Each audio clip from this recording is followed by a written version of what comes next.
یہ پیام دے گئی ہے مجھے باد صبح گاہی کہ خدا کے عارفوں کا ہے مقام پادشاہی، نہ پوچھ ان خرقہ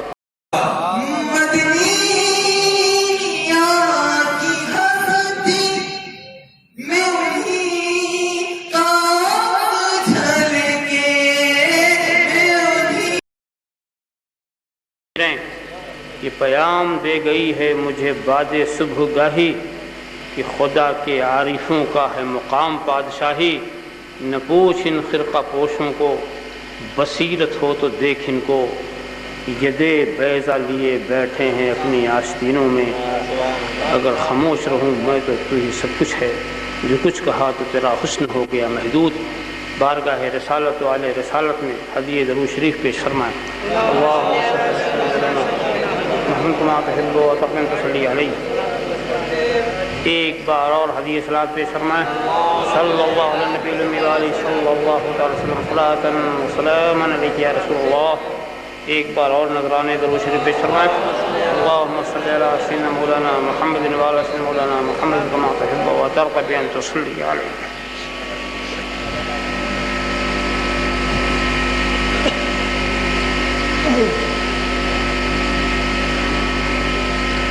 یہ ہماری آپ کی خوش بختی ہے کہ ہم آپ اس وقت ایک ایسی جگہ بیٹھے ہوئے ہیں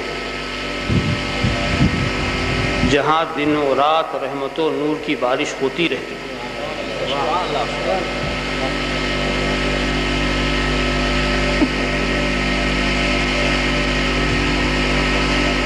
میں نے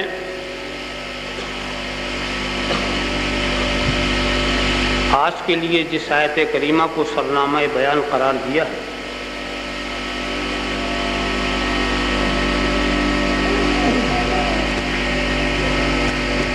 اس کے تعلق سے اپنے معروضات پیش کرنے سے پہلے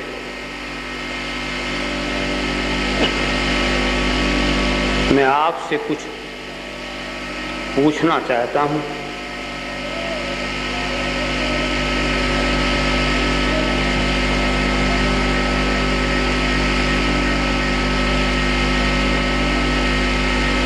پہلے آپ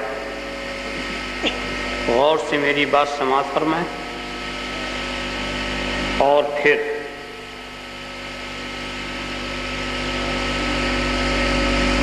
اس کا جواب آپ دیں، وہ ایسا جواب ہو جس سے خود آپ کے ایمان کا ضمیر مطمئن ہو۔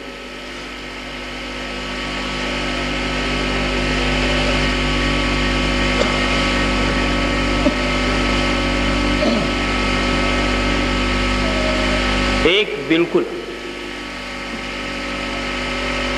سامنے کی بات ہے کہ ہر انسان کو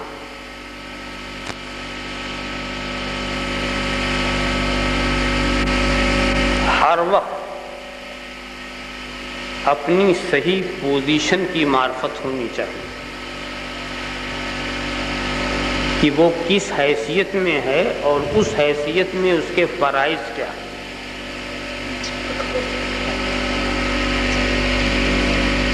اگر وہ اپنے کو اور اپنی پوزیشن کو نہیں سمجھتا تو ہو سکتا ہے کہ جو اس پر فرائض ہیں اس کی ادائیگی میں اس سے کوتاہی ہو۔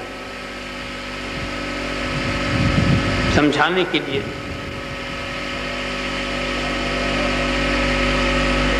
میں عرض کروں، آپ اس شہر کے رہنے والے ہیں تو شرعی زبان میں آپ کو کیا کہا جائے گا کہ آپ مقیم ہیں۔ کوئی باہر سے اگر آتا ہے تو اس کو مسافر کہتے ہیں۔ تو مسافر کو اپنے کو مسافر ہی سمجھنا چاہیے اور مقیم کو اپنے کو مقیم سمجھنا چاہیے۔ اگر مقیم نے اپنے کو مسافر سمجھ لیا ہے یہیں کا اور اس نے اپنے کو مسافر سمجھ لیا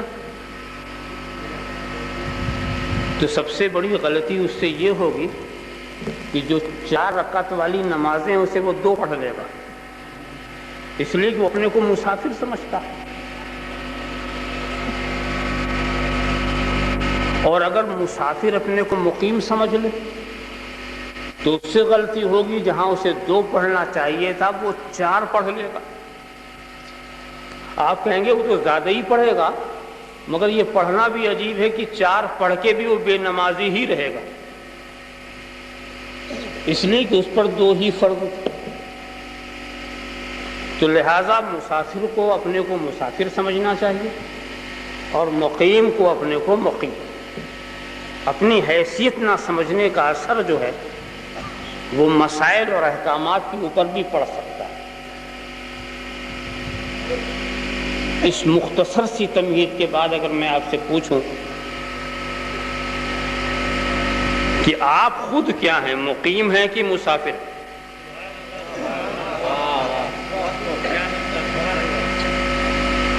اب میں مسافرت کا ایک طویل مفہوم آپ کے ذہن میں دینا چاہتا ہوں۔ آپ کو یہیں رہنا ہے یا کہیں اور بھی جانا ہے؟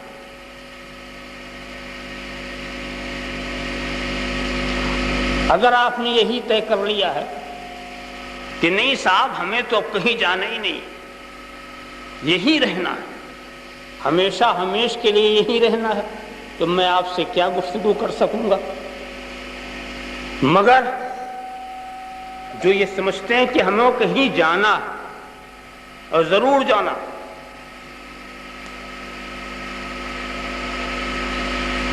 اگر اس جانے سے آپ خوش ہیں جب بھی جانا، اور اس جانے سے اگر آپ ناراض ہیں جب بھی جانا، آپ چاہیں گے جب بھی جائیں گے، نہیں چاہیں گے جب بھی جائیں گے۔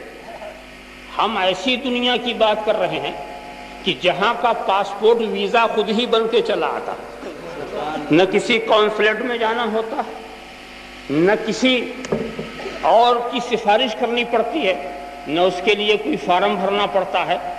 جب بلانے والا بلانا چاہے گا تو آپ تیار ہیں تو بھی جائیں گے، اور کچھ بھی تیاری نہیں جب بھی جائیں گے۔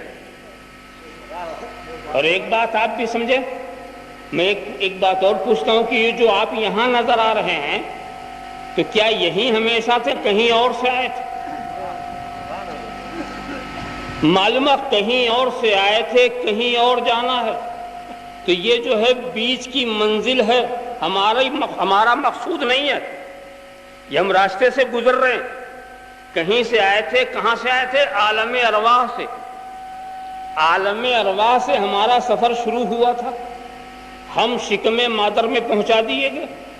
جب تک رب نے چاہا عالم ارواح میں رہے، جب وہاں سے ہمیں شکم مادر میں پہنچا دیا گیا تو جب تک رب نے چاہا ہم وہاں رہے، پھر جب وہاں سے باہر کر دیا گیا تو جب تک رب چاہے گا ہم یہاں رہیں گے، پھر یہاں سے جب کہا باہر کر دیا جائے گا تو جب تک رب چاہے گا ہم عالم برزخ میں رہیں گے، اور جب وہاں سے نکال دیا جائے گا تو جب تک رب چاہے گا ہم عالم آخرت میں رہیں گے، اور پھر اس کے بعد پتہ چلے گا کہ کس کی منزل کدھر ہے۔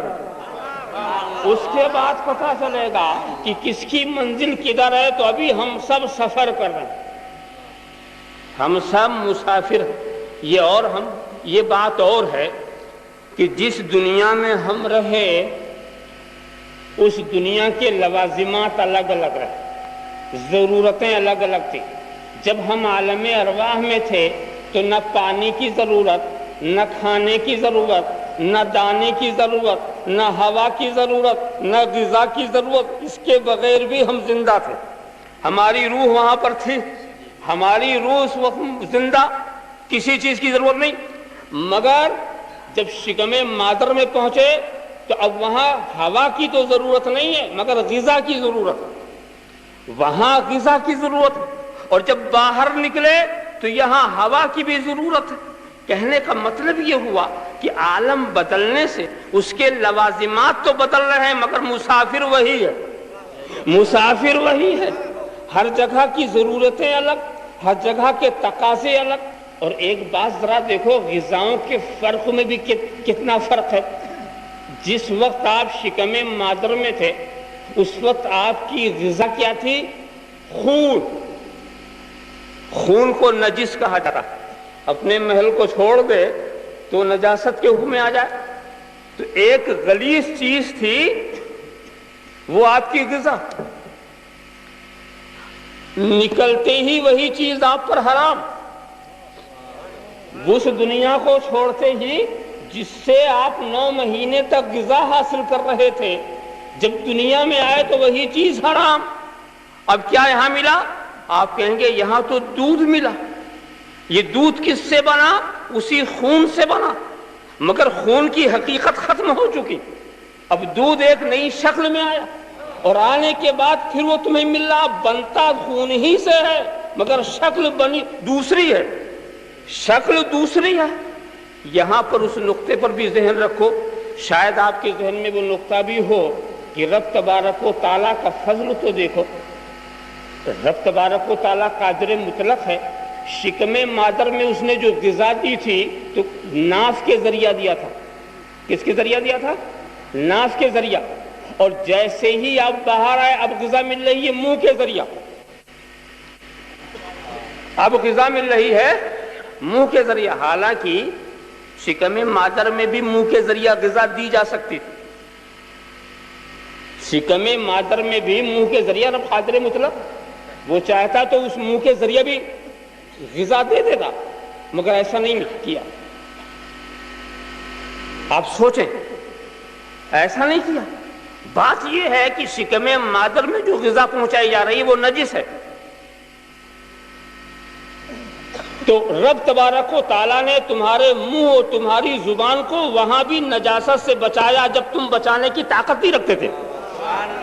جہاں تم اپنے کو نجاست سے بچانے کی طاقت نہیں رکھتے تھے وہاں خدا نے تمہیں بچایا. اور جب اس خون کو اس نے دودھ کی شکل میں بدل دیا تو پھر منہ سے وہی غذا ملنے لگی. پھر وہی منہ سے غذا ملنے لگی. تو آخر یہ منہ کو بچایا کیوں؟ اس منہ کو اس لیے بچایا کہ اس منہ کو بنایا گیا ہے حمد الہی کے لیے. اس منہ کو بنایا گیا ہے ناشت مصطفیٰ کے لیے.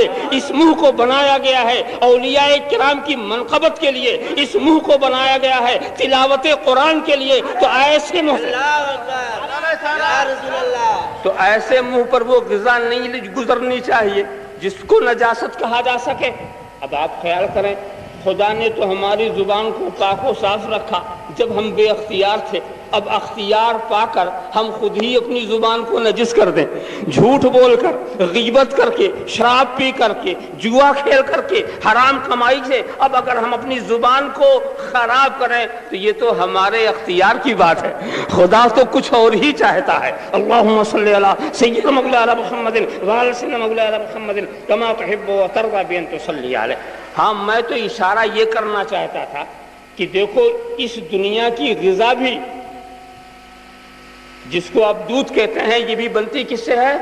خون ہی سے بنتی. حقیقت بدل گئی. تو اب ایسے ہی جناب والا جب آپ اس دنیا سے جائیں گے تو یہ مت سمجھنا کہ وہاں غذا کی ضرورت نہیں ہے. عالم آخرت میں بھی آپ کو غذا چاہیے مگر اس غذے کی نوعیت الگ ہے. یہاں تو روٹی بوٹی کا معاملہ تھا، یہاں تو ہوا اور پانی کا معاملہ تھا، مگر وہاں کی غذا جو ہے وہ نیکیاں. وہاں کی غذا جو ہیں وہ نیکیاں، اجر و ثواب ہے. اب صاحب نیکی بنتا کیسے ہے؟ کہا نیکی اسی روٹی بوٹی سے بنتی ہے. نیکی اسی روٹی بوٹی، اسی تمہارے سونے چاندی کے سکوں سے بنتی ہے. حقیقت بدل جاتی ہے. حقیقت بدل جاتی ہے کہ اگر اس کو تم بنانا چاہو آخرت کی غذا تو بنا سکتے ہو. یہ تمہارے اختیار کی بات ہے.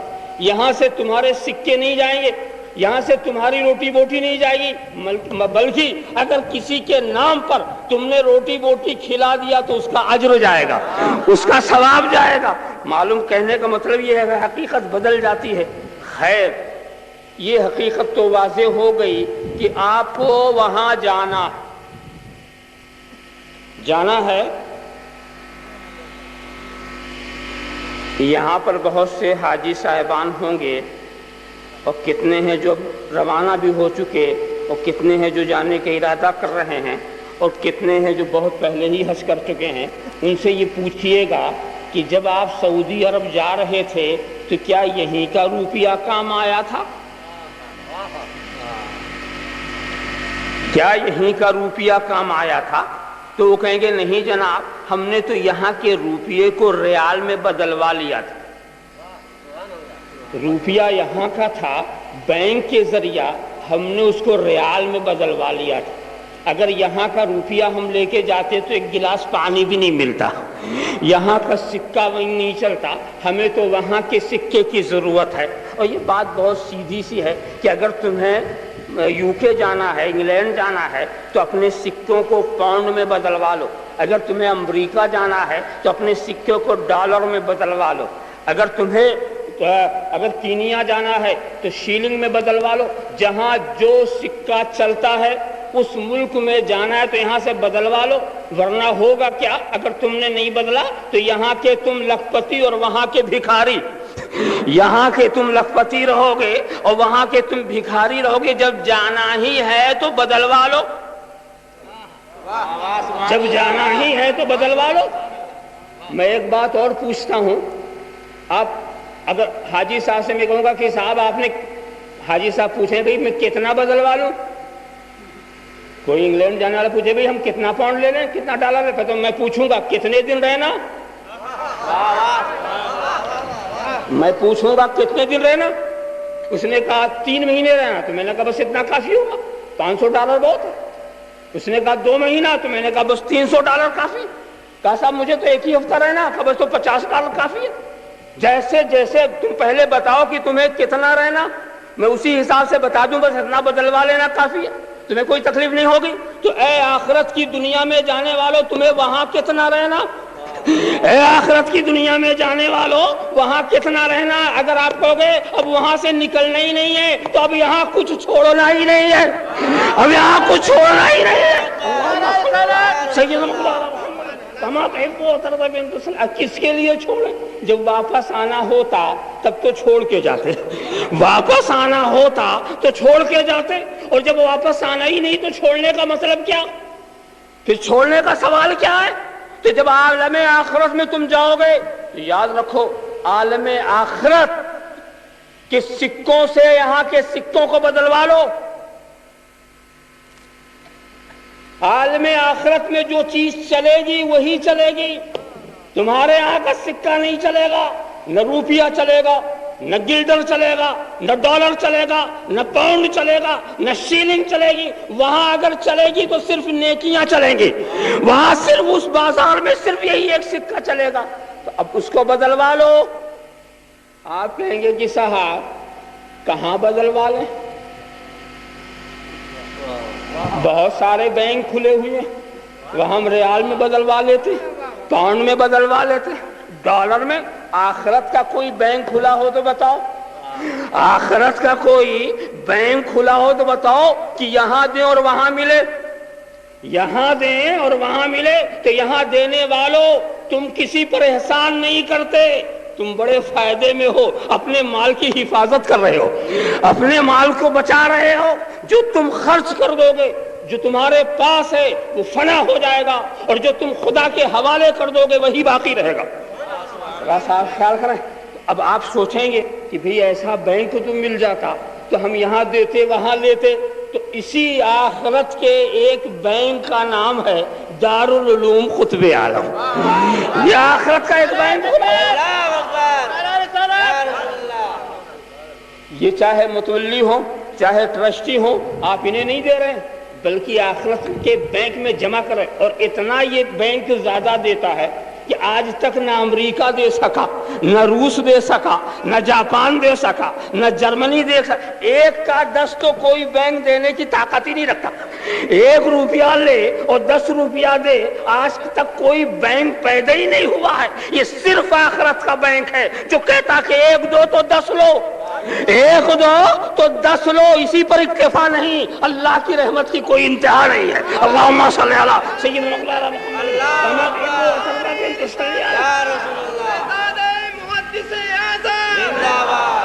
تو سوال اس بات کا نہیں ہے کہ دارالعلوم قطب عالم کو آپ کی ضرورت ہے، نہیں، آپ کی ضرورت نہیں، بلکہ آپ کو دارالعلوم قطب عالم کی ضرورت ہے، آپ کو ضرورت ہے، وہ آپ کی ضرورت ہے۔ اور واقعی میں ایک بات بتاؤں، اس ضرورت کو آپ آسانی سے سمجھ سکتے ہیں. سب سے زیادہ ضروری ایمان و عمل ہی تو ہے، اور ایمان میں عقیدہ توحید ہے ضروری کہ نہیں؟ سب سے زیادہ عقیدہ توحید. تو توحید کا ماننا اور دوسرے جو فرائض ہیں ان کا ماننا، یہ سب ضروری ہے کہ نہیں؟ مگر مجھے ایک بات بتاؤ، ماننے سے پہلے جاننا ضروری ہے کہ نہیں؟ جب تم جانو گے نہیں تو مانو گے کیا؟ نماز پڑھنا ضروری فرض، مگر نماز پڑھنے ہی نہیں آتی تو پڑھو گے کیسے؟ روزہ رکھنا فرض، مسائل معلوم نہیں رکھو گے کیسے؟ حج کرنا فرض اور مسائل معلوم نہیں، ذرا سا آپ خیال کریں. تو معلوم ہوا کہ کسی چیز پر ایمان ممکن ہی نہیں جب تک کہ اس کا علم نہ ہو جائے. تو ایمان سے مقدم ہوا علم کی نہیں. تو جب علم ایمان سے مقدم ہے تو علم نہیں تو ایمان صحیح نہیں. اگر علم نہیں تو جیسا ایمان ہونا چاہیے وہ ایمان نہیں، اور علم کے لیے ذریعہ علم چاہیے. علم ملے گا کہاں اگر کوئی ذریعہ ہی نہ ہو؟ علم کے لیے ذریعہ علم چاہیے، اور اسی ذریعہ علم کا نام ہے دارالعلوم قطب عالم. تمہارے بچوں کو مسلمان بنانے اور تمہارے بچوں کو مسلمان بنا کے رکھنے، بچوں ہی نہیں، میں جب بچہ بولتا ہوں تو بہت وسیع معنی میں اس میں 8 سال سے لے کے 80 سال تک کے بچے سبھی شامل ہو جاتے ہیں. وہ کون ہے جو کسی باپ کا بچہ نہ ہو؟ اللہم صلی علی سیدنا مولانا محمد کما تحب وترضى بأن تصلی علیہ. تو دوستو یہ تمہاری ضرورت ہے. جب تک تم سیکھو گے نہیں، جب تک علم آئے گا نہیں، تم کیا سمجھو گے کہ ہمیں اپنے فرائض کی ادائیگی کیسے؟ کتنے نمازی ہیں بیچارے جو نماز پڑھنے میں کوتاہی نہیں کرتے، مگر مسائل سے غفلت کی وجہ سے وہ نماز پڑھ کے بھی بے نمازی. کتنے ہیں جو وضو و طہارت کے مسائل نہیں جانتے، وہ وضو کر کے بھی بے وضو رہتے ہیں، وہ نجاست سے طہارت چاہتے ہوئے بھی نجس رہتے ہیں. تو یہ سب چیزیں جو سکھانے والی چیز ہیں. ایمان ضروری، عمل ضروری. تو ایمان و عمل کا جہاں درس ملتا ہے، فرائض کی جہاں تعلیم ہوتی ہے، شرعی محرمات کی جہاں تدریس ہوتی ہے، اس کی بھی ہمیں سخت ضرورت ہے. کھانے پینے سے زیادہ ضروری وہ ہے، ہواؤں سے بھی زیادہ ضروری وہ ہے. اس لیے کہ یہاں کھانے پینے کا تعلق ہماری چند روزہ زندگی سے ہے، اور ایمان و عمل کا تعلق ہماری ابدی زندگی سے ہے، ہمیشہ کی زندگی سے ہے. تو وہ سب سے زیادہ ضروری ہے. اب آپ ضروری مت سمجھو تو یہ اور بات ہے. جو لوگ جو بات ضروری سمجھتے ہیں اس کے لیے خود ہی کوشش کرتے ہیں، خود محنت کرتے ہیں. کہنے کے لیے کچھ نہیں چاہتے کوئی انہیں کہے کہ جاؤ سانچا چلاؤ، تبھی وہ چلائیں گے. موقع ملے گا رات بھر چلائیں گے. اس لیے وہ سمجھتے ہیں کہ وہ چیز ہمارے لیے ضروری ہے. تو جب اس کی ضرورت کا احساس آپ کے اندر ہو جائے گا تو پھر خدا کی انعامات و اکرامات کے بھی جلوے آپ دیکھیں گے. ارے ایک چھوٹی سی مثال عرض کروں. میں یہاں ایک مکان بناؤں، یہاں ایک اینٹا رکھ دوں تو مکان کہاں بنے گا؟ جہاں اینٹ رکھی جائے گی وہی تو بنے گا. یا کوئی ایسا انجینئر ہے یا کوئی ایسا بنانے والا ہے مکان کا جو اینٹ رکھے احمد آباد میں مکان تیار ہو کے چوچا شریف میں؟ ہے کوئی طریقہ ایسا؟ اینٹ ہم رکھیں یہاں مکان بنے بمبئی، اینٹ رکھیں ہم یہاں؟ ذرا سا آپ خیال کریں. مگر خدا کی شان دیکھو کہ خدا کی راہ میں اور خوشنودی الہی کے لیے اور خالصا لوجہ اللہ جو اینٹ تم یہاں رکھو گے مکان جنت میں بن رہا، مکان جنت میں بن رہا. اینٹ یہاں رکھی جا رہی. اچھا لطف کی بات اور بتاؤں کہ اینٹ رکھنے والا تو اپنی حیثیت کے مطابق ہی تو رکھے گا. کسی نے 1 رکھ دیا، کسی نے 2 رکھ دیا. بتاؤ ایک اینٹ سے کوئی عمارت بنی؟ 2 اینٹ سے کوئی محل تیار ہوا؟ مگر رب کی نوازش دیکھو، یہاں اگر اخلاص سے 1 اینٹ رکھو تو وہاں 1 اینٹ نہیں ملے گی، پورا مکان ملے گا. یا یہ نہیں کہ وہاں 1 اینٹ مل جائے. اور دوسری بات اور بھی ہے کہ ہم اگر یہاں مٹی کی اینٹ رکھتے ہیں تو وہ سونے کی اینٹ نہیں بنے گی، پتھر رکھ دیں گے تو چاندی نہیں بنے گا، جو رکھیں گے وہی رہے گا۔ مگر قدرت کا انتظام دیکھو کہ تم یہاں مٹی کی اینٹ رکھتے ہو اور جنت میں سونے کی اینٹ بن رہی ہے۔ سونے کی اینٹ، مٹی کو سونا بنانا ہو تو خدا کی راہ میں خرچ کر دو، مٹی سونا بن جاتی ہے۔ یہاں کی مٹی جنت کا سونا بن جاتی ہے۔ ذرا سا آپ خیال کرتے ہیں۔ بات یہ ہے کہ ہم بندے ہیں، وہ بندہ نواز ہے، ہم عبد ہیں، وہ رب ہے۔ ہم اپنی طاقت سے کام کریں گے، وہ اپنے فضل دکھا رہا ہے، وہ اپنے فضل سے کرم فرمائے گا، اس کا فضل ہی بہت ہی عظیم ہے۔ تو دوستو بات سمجھو، اچھی طرح سمجھو۔ اب آپ کو سوچنا پڑے گا اور سمجھنا پڑے گا، بھائی اس دنیا میں تھوڑا رہنا ہی ہے آپ کو، اور یہ کسی کو نہیں معلوم کتنا رہنا ہے۔ تو مسافر کو مسافر کی طرح رہنا چاہیے، یہی ہے نا۔ مسافر کو، ارے حاجی صاحب سے پوچھو، جب آپ حج کرنے کے لیے چلے پورا گھر اٹھا لے گئے تھے؟ کیا لے گئے تھے؟ کہا صاحب ایک بکس لے گئے تھے، ایک جھولا لے گئے تھے، کچھ پانی کے انتظام کے لیے 2-3 سامان لے کے گئے تھے۔ کہا اور پورا گھر؟ ارے لیمن سیٹ بھی لے جاتے، ڈنر سیٹ بھی لے جاتے، صوفہ سیٹ بھی لے جاتے۔ کہا نہیں، مسافر جو ہے وہ مسافر کی طرح چلتا ہے۔ جو جہاں مسافر ہوتا ہے وہ اپنی مسافرت کی منزل کو نہیں سجاتا بلکہ اپنے مکان کو سجاتا ہے۔ دیکھا نہیں نوکری کرنے والے، ملازمت کرنے والے احمد آباد میں ملازمت کرتے ہیں اور پیسہ اپنے گھر بھیجتے کرتے ہیں ملازمت احمد آباد میں، اور پیسہ جا رہا الہ آباد، پیسہ جا رہا بمبئی۔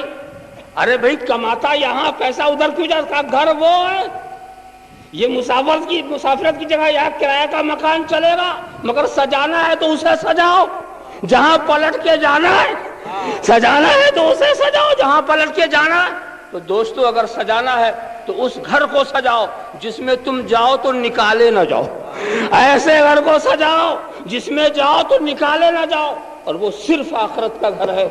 رب تبارک و تعالی ہمیں توفیق عطا فرمائے اپنی راہ میں کار خیر کرنے کی، اس لیے کہ یہ بھی عجیب بات ہے، دولت اسی کی دی ہوئی ہے، دولت ہم بھی اسی کے، وجود بھی ہمارا اسی کا، زندگی بھی اسی کی اور دولت بھی اسی کی، سب کچھ دے کر کے پھر توفیق بھی وہی دیتا، اپنی راہ میں خرچ کرنے کی توفیق بھی وہی دیتا۔ تو میں سوچتا ہوں کہ خرچ کرنے کے بعد بھی اسی نے تو سب کیا، ہم نے کیا کیا؟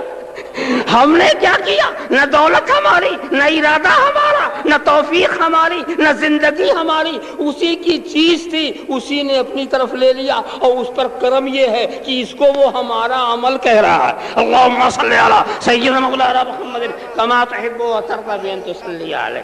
تو دوستو اشاروں میں یہ چند ضروری معروضات آپ کے سامنے رکھنے تھے، ورنہ یہ دنیا تو عجیب حجتی دنیا،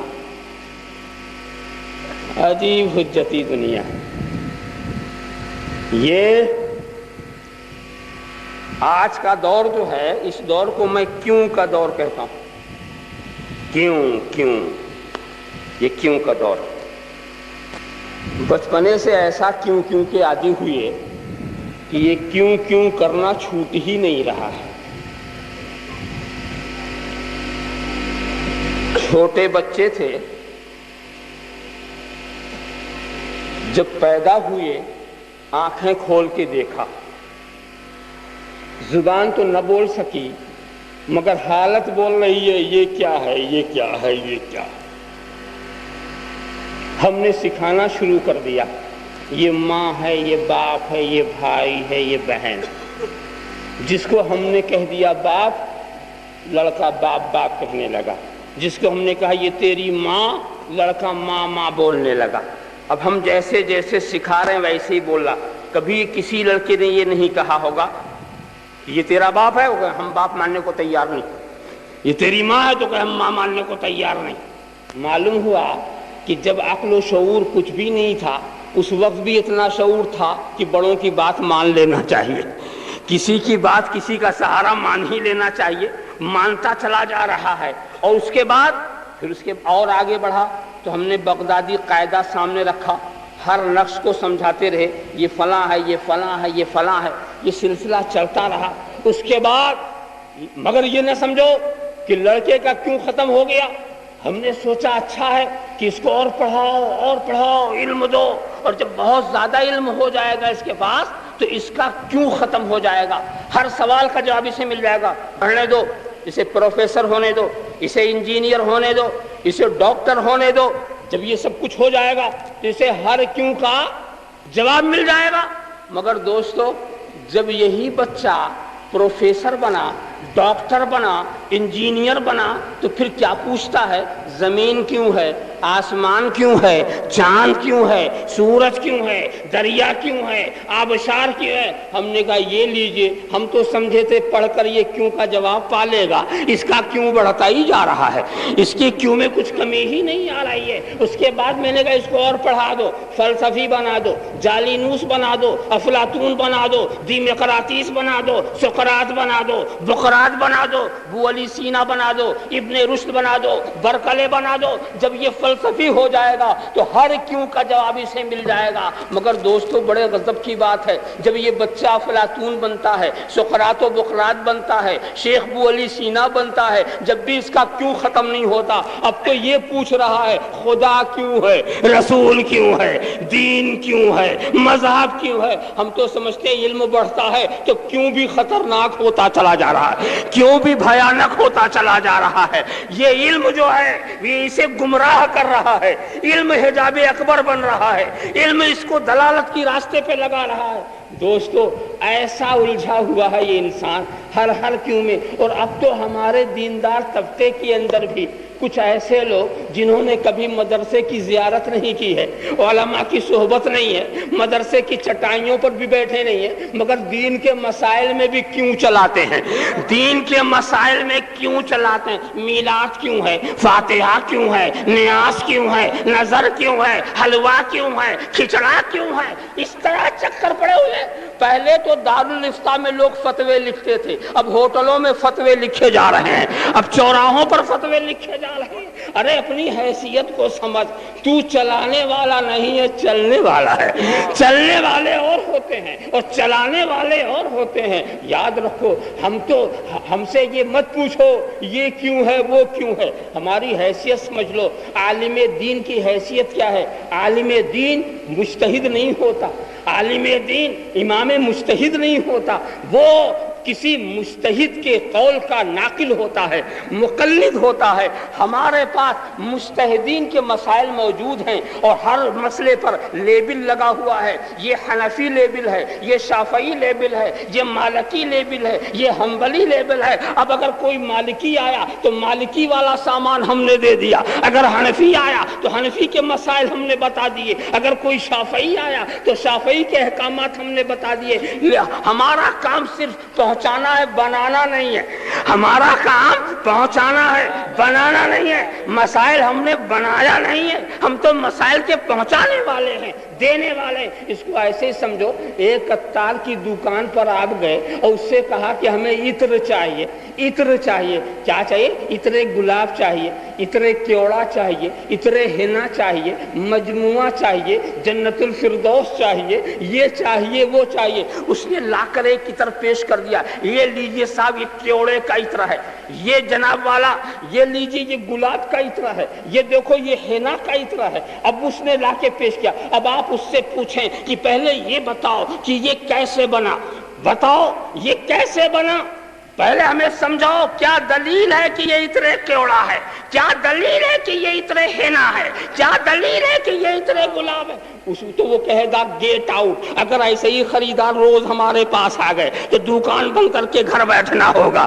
ارے بے وقوفو، ہم بیچنے والے ہیں، بنانے والے نہیں ہیں، ہم بیچنے والے ہیں، بنانے والے نہیں ہیں۔ جاؤ فیکٹری میں سمجھ لو کہ کیسے بنا۔ اللہم صلی علی سیدنا محمد کما تحب و ترضى بأن تصلی علیہ صلی اللہ تعالی وسلم صلاۃ و سلام علیک یا رسول اللہ. تو پتہ یہ چلا کہ مسائل میں جو حجت کرتے ہیں وہ اپنی پوزیشن کو نہیں سمجھتے کہ انہیں بولنا، انہیں تو صرف ماننا چاہیے، انہیں تو صرف ماننا چاہیے، ان کو تو صرف پیروی کرنا چاہیے. دوستو بنے ہوئے راستے تیار ہیں، چلنے والے اس پر چل چکے، چل کر کے وہ کامیاب ہو گئے ہیں. اب اس میں آزمانے کی ضرورت نہیں ہے. انصاف سے بتاؤ، انصاف سے بتاؤ، یہاں سے اگر تمہیں بڑودہ جانا ہو تو جو بنے ہوئے راستے ہیں اس سے جاؤ گے یا آج ہی سے راستہ بناؤ گے، یا آج ہی سے راستہ بناؤ گے؟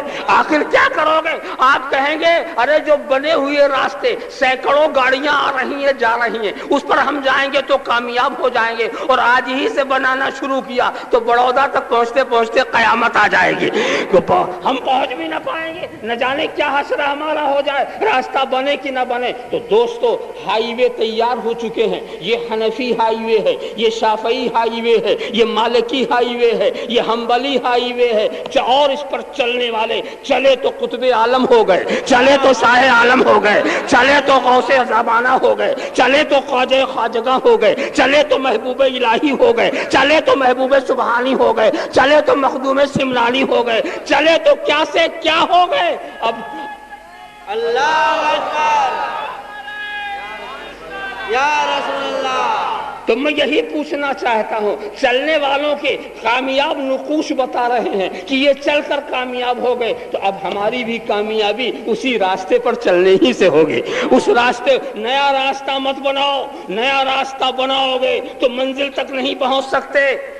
تو شریعت کے بھی 4 راستے بن چکے ہیں اور طریقت کے بھی 4 مرکزی راستے ہیں. شاخ در شاخ تو راستے بہت ہوتے ہیں، سب وے تو بہت ہی ہیں، مگر 4 ہائی وے طریقت کے بھی ہیں. یہ قادری ہائی وے ہے، یہ چشتی ہائی وے ہے، یہ نقشبندی ہائی وے ہے، یہ سہروردی ہائی وے ہے. تو لہٰذا اس پر بھی جو چلا وہ کامیاب ہو کر کے رہا. تو طریقت کے بھی راستے کھلے ہیں، شریعت کے بھی راستے کھلے ہوئے ہیں. لہٰذا یاد رکھو، اچھی طرح سے یاد رکھو، اچھا ہوا کہ جو شریعت کے راستے بھی بنے اور طریقت کے بھی راستے بنے. طریقت کے راستے کچھ شریعت سے جدا نہیں تھے، مگر طریقت کے نام پر اس لیے ممتاز ہو گئے کہ اب جو طریقت کے راستے پر چلنا چاہے اسے ہی شریعت کا فیض ملے، اسے ہی شریعت کا فیض ملے. اور طریقت کے راستے سے تو شیطان بہت گھبراتا ہے.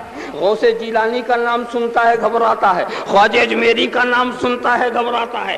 تو اس طریقت کے راستے ہیں، جب اس کو چھوڑ دیا تو اسے شریعت کی بھی راستہ نہیں مل رہا ہے، اسے شریعت کا بھی راستہ نہیں ملتا ہے. تو سارے راستے بن چکے ہیں، مگر عجیب مزاج ہو گیا. ایسا کیوں، ایسا کیوں؟ اور میں بتاؤں، اچھا ٹھیک ہے، کیوں ہی کرنا تھا تو تم کسی عالم سے پوچھتے، کسی مدرس سے پوچھتے، کسی فقیہ سے پوچھتے، کسی محدث سے پوچھتے، کسی مفتی سے پوچھتے. تم کیوں بھی چلاتے ہو تو کس کے ساتھ؟ رکشے والے کے ساتھ، جھٹکے والے کے ساتھ، ٹیکسی والے. ارے تجھے کیوں بھی سمجھنا ہے تو جاہلوں سے سمجھنا ہے. کیوں سمجھنا ہے؟ جس کے پاس کیوں کا جواب نہ ہو اس کے پاس جاتا ہے، اور جہاں کیوں کا جواب ملتا ہے وہاں نہیں جاتا، جہاں کیوں کا جواب ملتا ہے وہاں نہیں جاتا. تو یہ کیوں کیوں کرنے کا عادی ہو گیا ہے، بے شمار کیوں میں الجھا ہوا ہے. یہ کیوں ہے، وہ کیوں ہے، ایسا کیوں ہے، زمین کیوں ہے، آسمان کیوں ہے، دریا کیوں ہے، کوہسار کیوں ہے، آبشار کے نغمے کیوں ہیں، دریا کی روانی کیوں ہے، پھولوں کی مہک کیوں ہے، تاروں کی چمک کیوں ہے. کروڑوں کیوں کا جواب چاہتا ہے یہ انسان، لاکھوں کیوں کا جواب یہ چاہتا ہے یہ انسان. مگر انہی کروڑوں کیوں میں ایک کیوں اور بھی ادھر دھیان نہیں دیتا. انہی کروڑوں لاکھوں کیوں میں ایک کیوں ہے ادھر دھیان نہیں دیتا. یہ تو جاننا چاہتا دریا کیوں ہے، زمین کیوں ہے، آسمان کیوں ہے، چاند کیوں ہے، سورج کیوں ہے، آبشار کیوں ہے، پہاڑ کیوں ہے، کہکشاں کیوں ہے، مشتری کیوں ہے، عطارد کیوں ہے، مریخ کیوں ہے. اور خود یہ غور نہیں کرتا کہ تو خود کیوں ہے، تو خود کیوں ہے. ارے تو کیوں کیوں کرنے کے لیے پیدا ہوا ہے. کیا تیرا کام یہ تو کیوں کیوں کرتا رہا؟ تو کیوں ہے، اپنا کیوں نہیں سوچتا؟ ساری دنیا کے کیوں کے پیچھے پڑا ہوا، ساری اپنے کیوں کو سوچ، اپنے کیوں کو سوچ. دوسرے کے کیوں میں کے پیچھے پڑنے کا موقع ہی نہیں ملے گا، وقت ہی نہیں ملے گا. پہلے اپنا کیوں سوچ لے کہ تو کیوں پیدا کیا گیا ہے. ذرا سا مگر نہیں دھیان دیتا. بات جانتے ہو کیا؟ بات کیا؟ شیطان یہ ہزاروں کیوں میں لگانے والا شیطان ہے اور اپنے کیوں سے ہٹانے والا. اس کو ایک کیوں سے ہٹا دو اور کروڑوں کیوں میں الجھا دو. الجھا دو. شیطان جانتا ہے کہ ہزاروں کیوں میں الجھنے والا فلسفی بنے گا، ڈاکٹر بنے گا، انجینئر بنے گا، سقراط بنے گا، بقراط بنے گا، افلاطون بنے گا، شیخ ابو علی سینا بنے گا، سب کچھ بنے گا مگر مومن نہیں بنے گا. مومن نہیں بنے گا. اس کو کروڑوں کیوں میں الجھا دو. اگر کہیں اس نے اپنے کیوں کو سمجھ لیا اور اس کے تقاضے پر عمل کیا تو یہ مومن ہو جائے گا. تو اس کو مومن نہ رہنے دو، سب کچھ میں پیچھے پڑا دو. مومن نہ بننے دو. ہزاروں کروڑوں کیوں میں ایسا الجھا دو کہ اس کی زندگی ختم ہو جائے، زندگی بھی ختم ہو جائے، اسے اپنے ہر کیوں کا جواب نہ ملے. ذرا سا آپ خیال کرو. مگر ایک بات آپ سوچو گے کہ بھائی اپنا کیوں سمجھنے سے تو بڑا نقصان ہوگا. ہم کائنات کا کیوں، دنیا کا کیوں، زمین و آسمان کا کیوں سمجھیں گے تو فلسفی ہو جائیں گے، ارسطو ہوں گے، بقراط ہوں گے، سقراط ہوں گے، یہ ہوں گے، وہ ہوں گے. اور اپنا کیوں سمجھنے سے کیا ملے گا؟ کیا ملے گا؟ تو سنو، صحیح ہے کہ ساری دنیا کا کیوں سمجھ لیا اگر تم نے تو تم سقراط و بقراط ہو گئے، تم افلاطون ابو علی سینا ہو گئے. مگر جنہوں نے اپنا کیوں سمجھ لیا وہ بایزید بستامی ہو گئے، وہ جنید بغدادی ہو گئے، وہ غوث جیلانی ہو گئے، وہ قطب عالم شاہ عالم ہو گئے، وہ شیخ وجیہ الدین علوی گجراتی ہو گئے. اپنا کیوں سمجھنے والے وہ ہو گئے کہ بڑے بڑے بقراط بھی ناک رگڑ رہے ہیں، بڑے بڑے سقراط بھی سر جھکا رہے ہیں. یا رسول اللہ. ایک بات اور میں پوچھتا ہوں. یہ جو کہتے ہیں کہ ہم نے دنیا کا کیوں سمجھ لیا، کیا سمجھا؟ خاک سمجھا، کچھ بھی نہیں سمجھا. بتاؤ، پوچھنا ان فلسفیوں سے، بقراطیوں اور سقراطیوں سے پوچھو، کیا زمین نے یہ کہا ہے کہ ہم کیوں؟ کیا آسمان نے یہ کہا ہے کہ ہم کیوں ہیں؟ کیا چاند و سورج نے کبھی تم سے کہا کہ ہم کیوں ہیں؟ اپنی اٹکل لگاتے ہو، اپنا گمان لگا. چاند اس لیے، سورج اس لیے، زمین اس لیے، آسمان اس لیے. تم بولتے ہو، کبھی یہ بھی بولے، کبھی دریا بولا، کبھی درخت بولے، کبھی پتھر بولا، کبھی چاند بولا، کبھی سورج بولا کہ ہم کیوں ہیں؟ تو تم اپنے گمان سے جو کہتے ہو وہ بات بالکل غلط ہے. اور اپنا کیوں جو سمجھ لے اور اپنے کیوں کے تقاضے پر جو عمل کرے، ساری دنیا بول پڑتی ہے کہ ہم کیوں ہیں. دریا رخ بدل کے بتاتا ہے ہم تیرے لیے ہیں، جانور سجدہ کر کے بتاتا ہے ہم تیرے لیے ہیں، درخت جگہ بدل کے بتاتا ہم تیرے لیے ہیں، کنکریاں کلمہ پڑھ کے بتاتی ہیں کہ ہم تیرے لیے ہیں، سورج پلٹ کے بتاتا ہے ہم تیرے لیے ہیں، چاند ٹکڑے ہو کے بتاتا ہے کہ ہم تیرے لیے ہیں، جانور اطاعت کر کے بتاتے ہیں کہ ہم تیرے لیے. پہلے تو یہ ثابت کر دے کہ تو خدا کے لیے ہے. انما الدنیا خلقت لکم وانکم خلقتم للآخرہ. دنیا تمہارے لیے پیدا کی گئی ہے اور تم آخرت کے لیے پیدا کی ہو. دنیا تمہارے لیے پیدا کی گئی ہے، تم آخرت کے لیے. تو تم جس کے لیے ہو اس کے پیچھے چلتے ہو. عجیب بات. دنیا کی مثال خوب دی. دنیا کی مثال ایسے ہی ہے جیسے اپنا سایہ، زمین پہ پرچھائی پڑتی، سایہ پڑتا. اچھا ذرا سایہ کو پکڑو، دوڑا کے پکڑو. آپ ہی کا تو ہے نا، قریب اتنا ہے کہ ابھی ملا، ابھی ملا، ابھی ملا، اتنا قریب. یہ بھی نہیں کہ چھوڑ کے چلا جائے کہ ہم مایوس ہو جائیں. اتنا قریب کہ ابھی پایا، ابھی. اور دوڑتے رہو، دوڑتے رہو، دم نکل آئے گا، سایہ نہیں ملے گا. نہیں ملے گا. اب سائے سے منہ موڑ کے بھاگو. سائے سے جب منہ موڑ کے بھاگتے ہو تو قدم بھی نہیں چھوڑتا. جتنی تیز تم بھاگو گے اتنی تیز تیرے پیچھے. تو یہی تو دنیا کا حال ہے. جو دنیا کے پیچھے چلا چلا، دوڑا دوڑا، ہلاک ہو گیا. دنیا اسے نہ ملی. ہلاکو دوڑا، ہلاک ہو گیا. چنگیز دوڑا ہلاک ہو گیا، اکبر دوڑا ہلاک ہو گیا، بابر دوڑا ہلاک ہو گیا، سب دنیا کے پیچھے دوڑے مگر دنیا کسی کو نہ مل سکی، نہ لال قلعے والے کو مل سکی، نہ شیش محل والے کو مل سکی، سب تباہ ہو گئے مگر جو دنیا کا رخ موڑ کر کے بھاگے تھے دنیا آج تک انہیں نہیں چھوڑ رہی ہے، نہ خواجہ کو چھوڑ رہی ہے، نہ شاہ عالم کو چھوڑ رہی ہے، نہ قطب عالم کو چھوڑ رہی ہے۔ ارے مخدوم سمنانی نے ترک سلطنت کر کے سمنان کو چھوڑا تو دنیا وہیں پیچھے لگ گئی، وہیں سے ایسا لگی کہ آج تک نہیں چھوڑ رہی ہے، تو دنیا کے پیچھے چلو گے تو ہاتھ نہیں آئے گی، منہ موڑ کے بھاگو گے تو پیچھا نہیں چھوڑے گے۔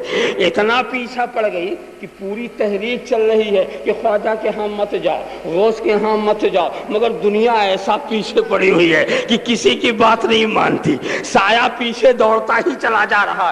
تو بات سمجھ میں آ گئی کہ انما الدنیا خلقت لکم وانکم خلقتم للآخرہ۔ ذرا سا عالم تصور، عالم خیال میں غور کرو، اس منزل کو اگر تم سے سوال کیا جائے، رب تبارک و تعالیٰ تم سے یہ پوچھے، ہر چیز کے بارے میں تم سوال کرو، زمین کیوں؟ جواب ملا تمہارے لیے، آسمان کیوں؟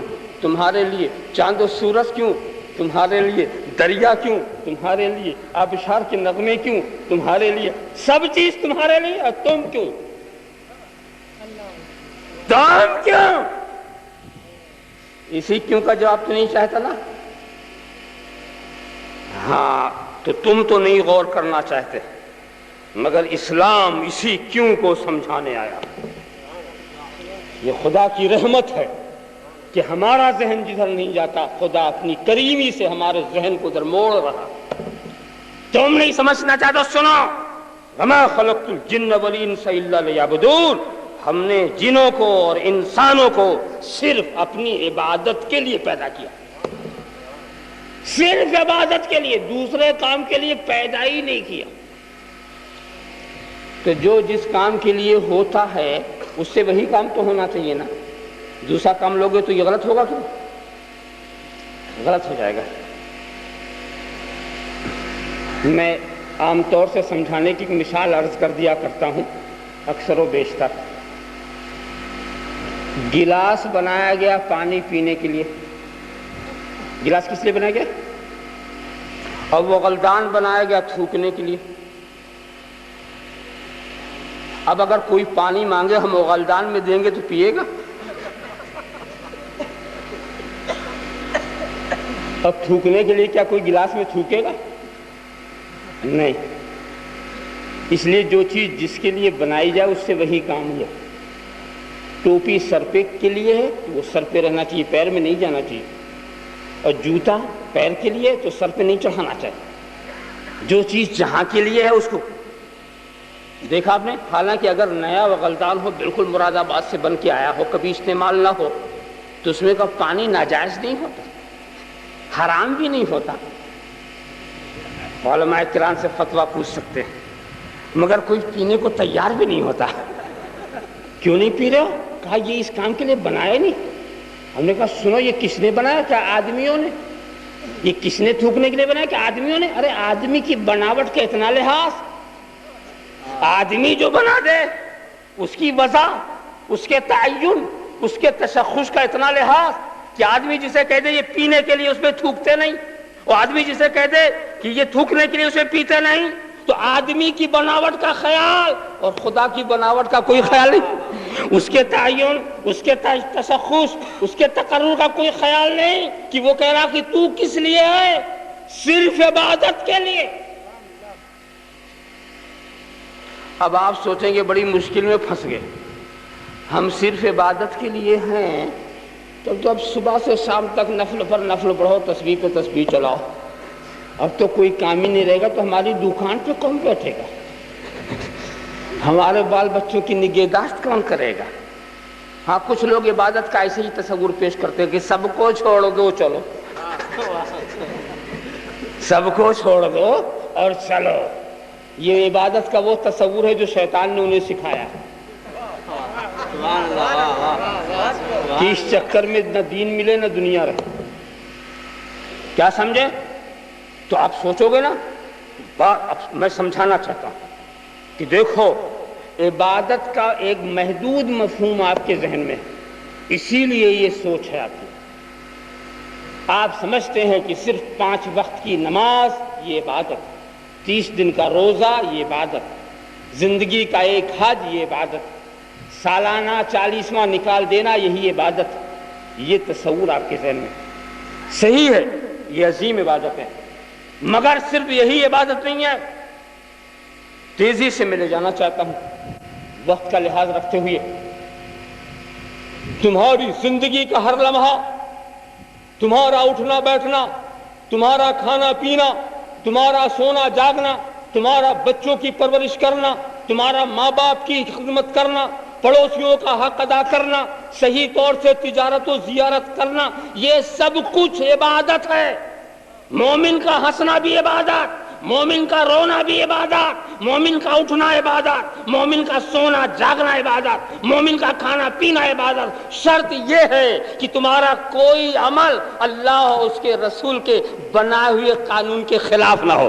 اللہ اور رسول کے قانون کی روشنی میں ہنسو گے تو ہنسنا عبادت، رو گے تو رونا عبادت، سو گے تو سونا عبادت، جاگو گے تو جاگنا عبادت۔ ارے جاگنا عبادت پوچھنا ہے تو صدیق اکبر سے پوچھو، شب ہجرت صدیق اکبر جاگے، یہ جاگنا عبادت، علی مرتضیٰ سو گئے، یہ سونا عبادت، یہ سونا بھی عبادت۔ اللہم صلی علی سیدنا مولانا محمد کما تحب و ترضی بان تصلی علیہ۔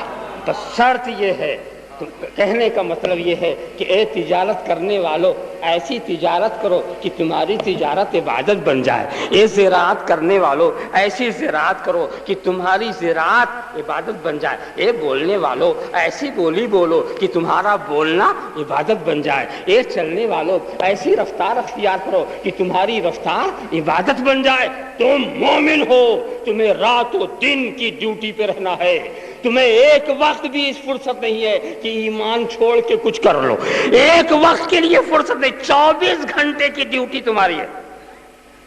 یہ نہیں کہ مسجد میں مومن، گھر میں کچھ اور نہیں، تم مسجد کے بھی مومن ہو، تم گھر کے بھی مومن ہو، تم جلوت کے بھی مومن ہو، تم خلوت کے بھی مومن ہو، تم اسکول میں بھی مومن ہو، تم مدرسے میں بھی مومن ہو، تم میدان میں بھی مومن ہو، جہاں بھی ہو ایمان والے ہو تم، تو تم ایک لمحے کے لیے تمہیں فرصت نہیں ہے، 24 گھنٹے کی ڈیوٹی والے تم ہو۔ ہم تو مائل بکرم ہیں، کوئی سائل ہی نہیں، راہ دکھلائیں کسے، رہ روے منزل ہی نہیں۔ دینے والا ہمارے ہر عمل کو عبادت بنا رہا، میں اس کے دینے کی بات عرض کروں۔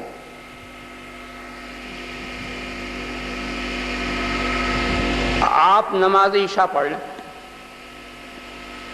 پڑھ لیا، فجر کا اہتمام آپ کریں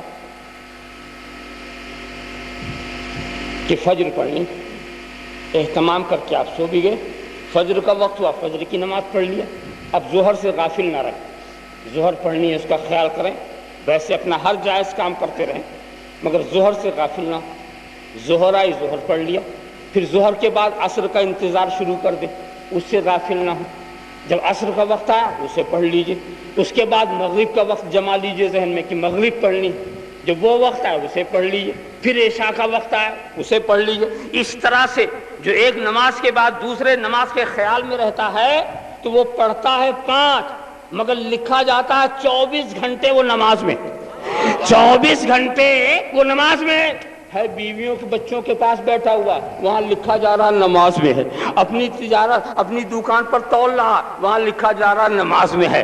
ذرا سا دیکھو، انتظار صلاۃ والی نماز ایسی ہے جو طلوع کے وقت بھی ہے، زوال کے وقت بھی ہے، غروب کے وقت بھی ہے، انتظار صلاۃ بھی صلاۃ کا ثواب۔ تو ہم تو مائل بکرم ہیں، کوئی سائل ہی نہیں، راہ دکھلائیں کسے، رہ روے منزل ہی نہیں، تو نیت کا اتنا اجر ہوتا ہے۔ اگر تم رات کو یہ سوچ کر کے سو جاؤ کہ ہمیں تہجد پڑھنی ہے، یہ نیت کر کے سو جاؤ، اتفاق سے آنکھ نہیں کھلی، فجر کا وقت ہو گیا، آپ نے فجر پڑھ لی، تو ایسے وقت ایسے آدمی کے لیے تہجد کا بھی ثواب لکھ دیا جاتا ہے۔ نیت کر کے سویا تھا، ارادہ کر کے سویا تھا، بشری تقاضے سے آنکھ نہیں کھلی تو اس کو بھی تہجد کا ثواب دے دیا جاتا ہے۔ ہم تو مائل و کرم ہیں، کوئی سائل ہی نہیں، راحت دکھلائیں کسے رہ روے منزل ہی نہیں. دیکھو ایک نیت چیز ایک دو نیت بہت ساری لگا لو اتنے ثواب ملیں گے. آپ نے کسی کو 1 روپیہ دیا اور یہ سمجھ کر دیا یہ میرا عزیز ہے اس لیے دے رہا ہوں, پھر یہ میرا پڑوسی ہے اس لیے دے رہا ہوں, یہ غریب یتیم ہے اس لیے دے رہا ہوں. اب جتنے آپ اس لیے بڑھاتے جاتے اتنی نیکی بڑھتی جا رہی ہے. دیا 1 ہی روپیہ, دیا 1 روپیہ, نیتیں مختلف ہوتی جا رہی ہیں.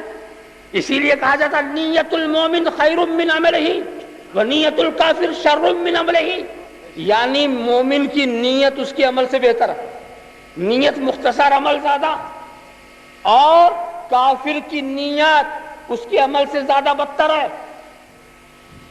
بڑے نازک موڑ پر میں آپ کو پہنچا گیا. ایک سوال کا جواب میں دیتا چلو جب بات آ گئی. ایک بات یہ بتاؤ, انصاف کا تقاضا کیا؟ اپنے دماغ سے سوچو. ایک آدمی جتنا غلطی کرے اتنی ہی تو سزا ملنی چاہیے, اور جتنا آپ اچھا کام کریں اتنا ہی اجر ملنا چاہیے. آپ دیکھتے کیا ہے کہ ایک کافر جس نے 1 سال کفر کیا مثلا وہ بھی جہنم میں, اور 50 سال کفر کرے جب بھی جہنم میں, اور 150 سال کفر کرے جب بھی جہنم میں, اور سب ہمیشہ کے لیے. یہ نہیں کہ یہ 1 منٹ کا کافر ہے, یہ 2 منٹ کا کافر ہے. کفر کیا جہنم کی سزا اور ہمیشہ کے لیے. اور یہ مومن صاحب جو 1 سال کے عمل کے ساتھ چلے گئے وہ بھی جنتی, اور جو 150 سال تک عمل کرتے رہے وہ بھی جنتی, اور وہ بھی سب ہمیشہ کے لیے. کھانا چاہیے 1 سال والے کو کچھ ادھر رکھ کے واپس کر دیا جائے, نہیں ہمیشہ کے لیے. تو یہ جب عمل ہم نے اتنا نہیں کیا تو اتنا بڑا بدلہ کیسے؟ اب جب غلطی کرنے والے نے اتنی بڑی غلطی نہیں کی تو ہمیشہ کے لیے سزا کیسی؟ تو یاد رکھو یہ سزا اور جزا جو ہے یہ عمل کا نتیجہ نہیں ہے, یہ نیت کا نتیجہ ہے. یہ نیت کا نتیجہ ہے. مومن کی یہ نیت ہے کہ میں ہمیشہ مومن رہوں. مومن کی نیت کیا ہے؟ کہ میں ہمیشہ مومن رہوں. یہی ہمیشہ رہنے کی نیت اسے ہمیشہ کی جنت دے دیتا. یہی ہمیشہ رہنے کی نیت ہمیں جنت کی ہمیشہ کی, اور کافر کی نیت یہ ہے کہ ہم ہمیشہ کفر میں رہیں. یہی ہمیشہ والی نیت اسے ہمیشہ جہنم میں رکھتی ہے. معلوم ہوا کہ نیت کا معاملہ ہی عجیب ہے. اچھی نیت کرو تو اس کا اجر ہے. ہم تو مائل و کرم ہیں, کوئی سائل ہی نہیں, راہ دکھلائیں کسے رہ روے منزل ہی نہیں. ایک بڑا مشہور واقعے کی طرف آپ کے ذہن کو لے جاؤں. لطائف شرفی میں یہ واقعہ ہے کہ ایک بزرگ اپنے ایک خادم سے کہا کہ یہ کھانا لے جاؤ, دریا کے اس پار ایک دوسرے درویش رہتے ہیں ان کو کھلاؤ. کہ حضور رات کا وقت ہے, دریا ہے, کشتی بھی نہیں ملے گی, کیسے جائیں گے؟ کہ دریا سے کہہ دینا کہ میں ایک ایسے فقیر کی بارگاہ سے آیا ہوں جو آج تک اپنی بیوی کے قریب نہیں گیا. یہ سوچنے لگے کہ حضرت تو صاحب اولاد ہے, کیا بات کر رہے ہیں, مگر وہ اس دور کے کیوں والے نہیں تھے. چلے وہ جو کہہ دیا وہی ہم کہہ دیں. اور جب انہوں نے دریا سے یہی کہا تو دریا نے راستہ دے دیا. یہ چلے گئے, پھر دریا برابر ہو گیا. ان کے سامنے کھانا رکھا, انہوں نے ان کے سامنے پوری پلیٹ صاف کر دی. کہا حضور پلٹیں گے کیسے, آنے کا تو نسخہ مل گیا تھا. کہا جا کے دریا سے کہنا کہ ایسے فقیر یہاں سے میں آیا ہوں جس نے آج تک ایک لقمہ کھایا ہی نہیں. کہا میرے ہی سامنے پوری پلیٹ صاف کی. گھر میں جا کے کھا لیا ہوتا تو شاید مجھے بھی صبح تھا کہ رکھ دیا ہوگا, میرے ہی سامنے, مگر وہاں بھی کیوں نہیں کیا, چپکے سے چلے آئے. دریا سے وہی کہا, دریا نے پھر راستہ دے دیا, چلے آئے. مگر پہلے حضرت کے پاس پہنچے, کہا حضور نہ آپ کی بات سمجھ میں آئی نہ ان کی بات سمجھ, آپ بیوی کے پاس نہیں گئے تو صاحب اولاد کیسے؟ اور انہوں نے تو پلیٹ میرے ہی سامنے صاف کی اور کہا ایک لقمہ بھی نہیں کھا. تو انہوں نے کہا تم ہم فقیروں کی زبان کو نہیں سمجھتے. سنو, ہم بیوی کے پاس گئے تو اپنی نفسانی خواہشات کے دباؤ میں نہیں گئے, اپنے نفسانی خواہشات کی تکمیل کے لیے نہیں گئے، اس نیت سے گئے کہ یہ اللہ کے رسول کی سنت ہے، یہ نیت تھی کہ اللہ کے رسول کی سنت ہے، اور اس نے جو لقمہ اٹھایا تو اپنے نفس کو موٹا کرنے کے لیے نہیں اٹھایا، اس لیے اٹھایا تاکہ خدا کی عبادت کی طاقت رہے، تو اس کا لقمہ اٹھانا بھی عبادت ہے، میرا بیوی کے پاس جانا بھی عبادت ہے۔ ذرا سا دیکھو، ہم تو مائل بکرم ہیں، کوئی سائل ہی نہیں، راہ دکھلانے کسے رہروے منزل ہی نہیں۔ ایسی ایک پیر صاحب کا واقعہ کسی نے سنایا کہ وہ اپنے مرید کے گھر گئے، نیا نیا مکان بنایا تھا، تو یہ دیکھا بڑے جنگلے، بڑے روشن دان، بڑے دروازے، تو پوچھا بیٹے تم نے اتنے جنگلے کیوں بنا رکھے؟ تو کہا حضور تاکہ ہوا خوب آئے۔ تو مسکرا کہتے ہیں ارے نادان، تو نے ہوا کی نیت کیوں کی؟ کیوں یہ نیت کیوں نہیں کر لی کہ اذان کی آواز آئے؟ ہر طرف ہم نے جنگلے اس لیے بنائے تاکہ اذان کی آواز، تو کیا اذان کی نیت کرتا تو کیا ہوا نہ آتی؟ کیا روشنی نہ آتی؟ ارے جسے آنا وہ تو آئے گی ہی، مگر جنگلہ بنانا عبادت بن جاتا۔ ہم تو مائل بکرم ہیں، کوئی سائل ہی نہیں، راہ دکھلائیں کسے رہروے منزل ہی نہیں۔ رحمت حق بہو نمی جویت بہانہ می جویت، اللہ کی رحمت دولت نہیں چاہتی، بہانا چاہتی، دولت نہیں چاہتی، بہانا چاہتی۔ اس کا ایک منظر تو میں یہاں کا پیش کروں گا، اور دو منظر قیامت کا، بنی اسرائیل کے زمانے کا واقعہ۔ ایک شخص 99 انسانوں کا قاتل، اس کے دل میں توبہ کا ذوق پیدا ہوا کہ توبہ کرنا چاہیے۔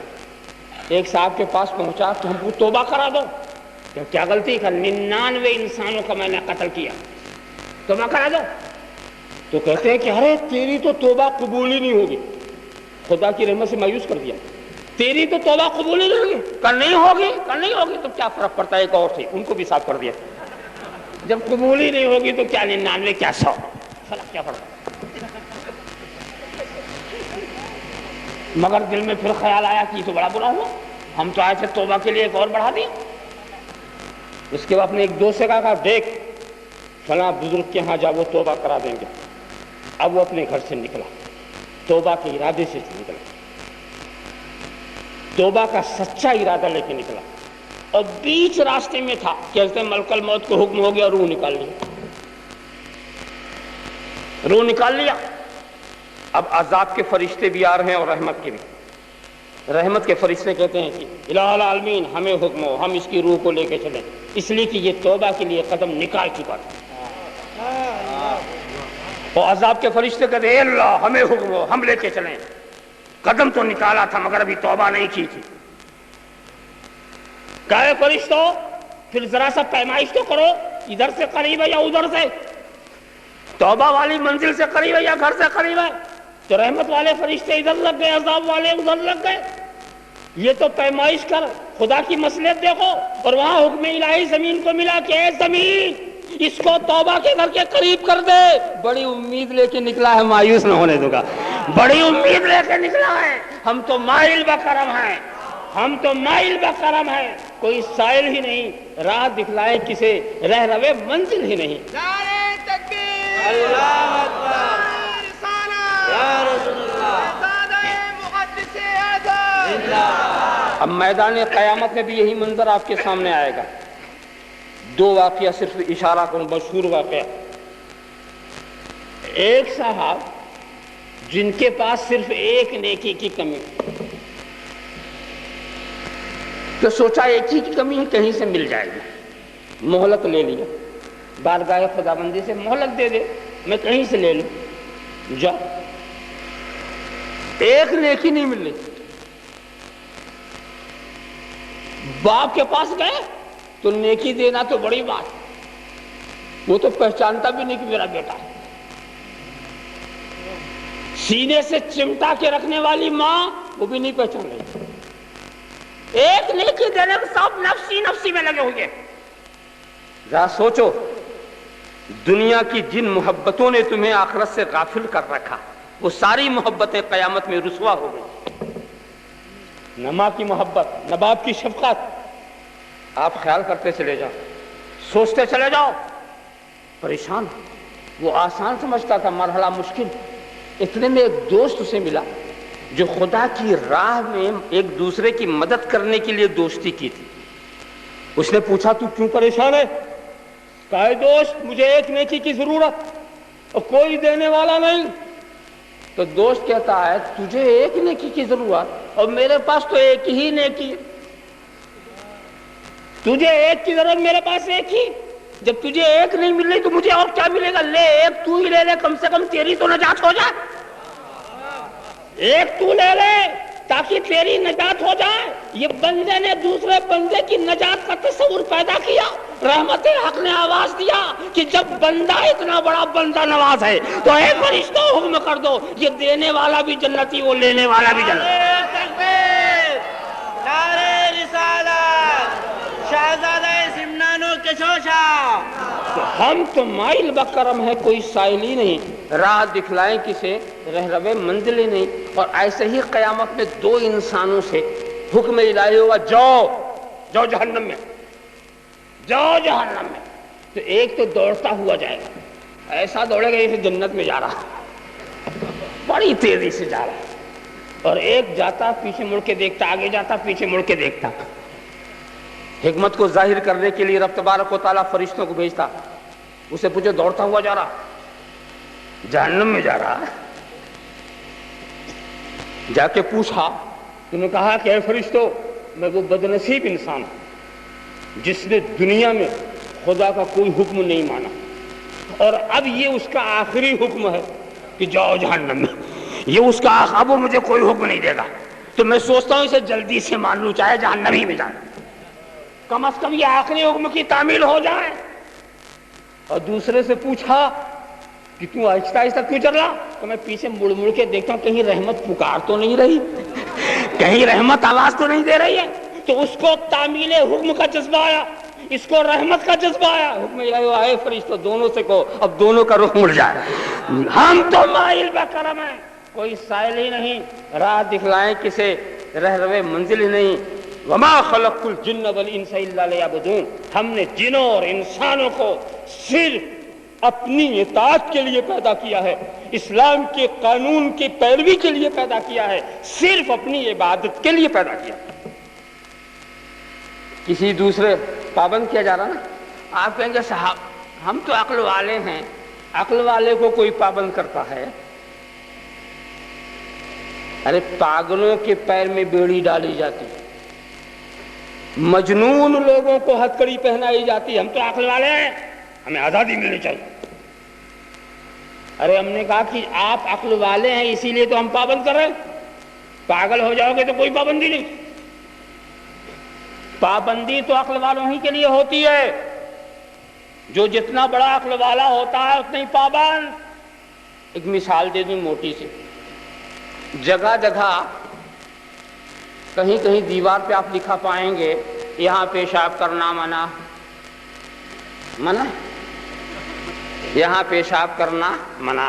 اب وہاں کوئی گدھا جا کے پیشاب کر دے تو کون سی قلم لگاؤ گے اس پر؟ ایک آدمی جا کے بیٹھ گیا پیشاب کرنے کے لیے، جب اٹھا تو آپ نے اس کو پڑھایا، تم نے پڑھا نہیں تھا، ادھر آ، لکھا ہوا اس پر پیشاب کرنا منع، وہیں بیٹھ گیا تو کہتا ارے صاحب ابھی مجھ سے پہلے ایک گدھا آ گیا، پورا گھڑا اڑیل کے چلا گیا، تم کچھ نہیں بولے، میں تھوڑا سا بیٹھ گیا، تم مجھے اتنا پریشان کرتے ہو، تو کیا کہو گے؟ اگر تم بھی گدھے ہوتے تو ہم تم کو کچھ نہیں بولتے۔ پابندی گدھوں کے لیے نہیں، عقل والوں کے لیے۔ کیا سمجھے؟ تم عقل والا بنو گے تو ہم تمہیں پابند کرتے چلے جائیں گے۔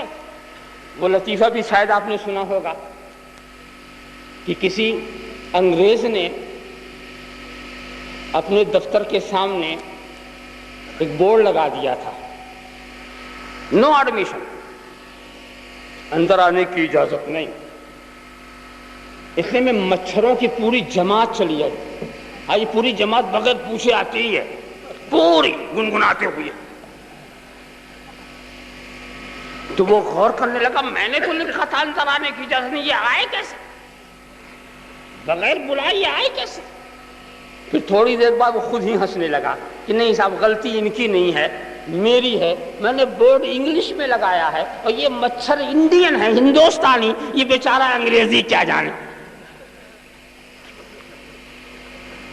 معلوم ہے کہ عقل والا جو بڑھتا ہے، تو سنو، انسانوں کی عقل جانوروں سے بڑھ گئی تو انسانوں کی پابندیاں بڑھ گئی، مومن کی عقل ان سے بڑھ گئی تو مومن کی پابندیاں بڑھ گئی، ولی کی عقل ان سے بڑھ گئی تو ولی کی پابندیاں بڑھ گئی، ایسے ہی شہید کی عقل ان سے بڑھ گئی تو اس کی پابندیاں بھی بڑھ گئی، صدیق کی عقل ان سے بڑھی تو ان کی بھی پابندیاں بڑھ گئی، اور صدیق کی عقل سے نبی کی عقل بڑھ گئی تو ان کی بھی ذمہ داریاں بڑھ گئی، اور آخری نبی کی عقل ساری کائنات کی عقلوں سے بڑھ گئی تو ان کی بھی ذمہ داریاں بڑھ گئی، ان کی بھی ذمہ داریاں بڑھتی چلی گئی۔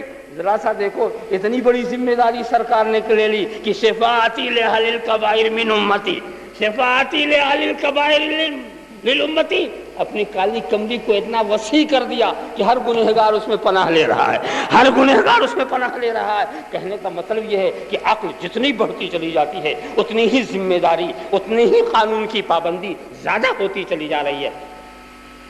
وَمَا خَلَقْتُ الْجِنَّ وَالْإِنسَ إِلَّا لِيَعْبُدُونَ، ہم نے جنوں اور انسانوں کو صرف اپنی عبادت کے لیے پیدا کیا ہے، دوسرے کام کے لیے پیدا ہی نہیں کیا۔ دیکھیے انسان، آپ ایک بات سوچ سکتے ہیں کہ یہ عجیب بات ہے، ہم کو پیدا کیا اور نفس کا بیل دے دیا۔ نفس بھی ایک جانور ہی ہے، منہ زور جانور دے دیا، اور اس دنیا کو نہایت ہی حسین و جمیل بنایا، اپنی نعمتوں سے اسے بھر دیا، اور اب پابندی لگائی جا رہی کہ یہ مت کرو، وہ مت کرو، یہ نہ سنو، وہ مت دیکھو، ادھر نہ جاؤ، ادھر نہ جاؤ، یہ پابندی ہے۔ ارے یہ تو بتاؤ، کسی بیل کو کھیت میں ڈال دو، بیل کو لہلاتے ہوئے کھیت میں ڈال دو، اور بیل سے بڑے بیل صاحب ادھر مت کھانا، ادھر مت کھانا، سنے گا؟ ارے کھلانا نہیں تھا تو کھیت میں اتارا کیوں؟ ایسی جب ہم کو اتنا پابند کرنا تھا تو نفس کے بیل کے ساتھ دنیا میں بھیجا کیوں؟ مگر دوستو، یہ نہیں دیکھا کہ نفس سے بیل کے ساتھ ساتھ عقل کی لگام بھی تو دی، عقل بھی تو دیا ہے کنٹرول کرنے کے لیے۔ آپ بیل پر کنٹرول کرتے ہیں کہ نہیں؟ کھیت میں اگر ڈال دو، بیل نہ کچھ کھا سکے، اس کا طریقہ کیا؟ یہ دیہاتی لوگ خوب جانتے ہیں، بیلوں سے جن کا سابقہ ہے خوب جانتے ہیں کہ اس کا طریقہ کیا۔ وہ ایک جال بنا دیتے ہیں، منہ میں باندھ دیتے ہیں، اور منہ میں جال جب باندھ دیا تو چاہے کھیت میں ڈالو کہیں کرو، نہ ادھر دیکھتا نہ ادھر دیکھتا، سیدھے چلا جا رہا۔ ایسا معلوم تو بڑا متقی ہے، کچھ نہیں دیکھ، منہ میں جال بنا ہوا، دیکھا آپ نے؟ تو معلوم ہوا کہ بیل قابو کرنے کا طریقہ معلوم ہوا کہ نہیں؟ ایسے ہی گھوڑا منہ میں لگام لگا دو تو ہر نس اس کی ڈھیلی، اونٹ کے ناک میں نکیل ڈال دو، جدھر چاہو ادھر ہی جائے گا۔ دیکھا آپ نے؟ اتنی عقل خدا نے دی ہے کہ نہیں؟ مگر ایک بات میں بتاؤں کہ بیل کے منہ میں جال بیل نہیں باندھتا۔ منہ میں جال باندھنے والا کون ہوتا؟ بیل ہوتا۔ اونٹ کے ناک میں نکیل اونٹ نہیں لگاتا، گھوڑے کے منہ میں لگام گھوڑا نہیں لگاتا۔ تو جانوروں کے منہ میں لگام وہ کرے جو اپنے اوپر جانور سے زیادہ قابو رکھے۔ تو کون لگاتا؟ انسان۔ جانور کے منہ میں لگام لگانے والا انسان، اونٹ کی ناک میں نکیل ڈالنے والا انسان، اس لیے کہ انسان زیادہ قابو اپنے اوپر رکھتا ہے۔ تو اے نفس والو، اگر تم چاہتے ہو کہ تمہارے نفس کے بیل میں کسی کی لگام ہو، کسی کا جال ہو، تو وہ نفس والا نہیں لگائے گا، نفس والا نہیں لگائے گا، وہ لگائے گا جو نفس رکھتا ہو، بے نفس ہو چکا ہو، جو بے نفس ہو چکا ہو، اس کے حوالے اپنے کو کر دو۔ تو جال باندھنے والے قطب عالم ہوں گے، لگام لگانے والے شاہ عالم ہوں گے، خواجہ خواجگاہ ہوں گے، غوث جیلانی ہوں گے۔ وہی ہے جو تمہارے منہ میں جال باندھ سکتے ہیں، وہی ہے جو تمہارے منہ میں لگام لگا سکتے ہیں۔ اور واقعی ان کا پٹا اگر گلے میں پڑ جائے تو بچت ہے، ان کا پٹا اگر گلے میں پڑ جائے تو بچت ہے۔